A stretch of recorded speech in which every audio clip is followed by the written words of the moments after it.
aux habitants de la ville pour le baptême du futur Louis XI. Cette horloge est la plus ancienne horloge astronomique de France. C'est une horloge qui a été offerte pour la cathédrale de Bourges en 1424. C'est d'autant plus étonnant qu'à l'époque, on pensait encore que le soleil tournait autour de la Terre. Qu'est-ce que t'as, mon pépère?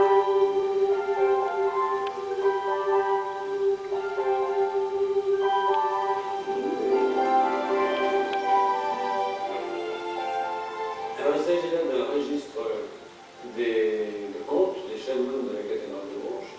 Et dans ces deux paragraphes, on voit que le roi et la reine leur doivent de l'argent.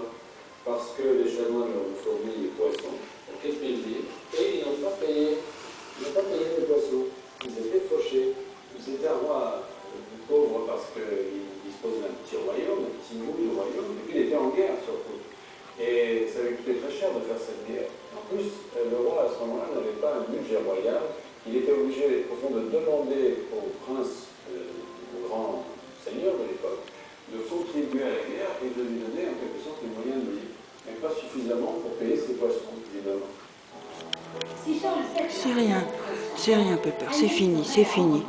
Oh, elle est vilaine, Zoé, elle est vilaine, elle t'a fait tomber, hein. Née en Picardie, dans une famille de petite noblesse, elle est placée dès 12 ans dans une des plus brillantes cours d'Europe, en Anjou.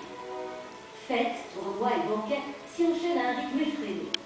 Agnès Sorel y grandit comme demoiselle de compagnie d'Isabelle de Lorraine, l'épouse du roi René.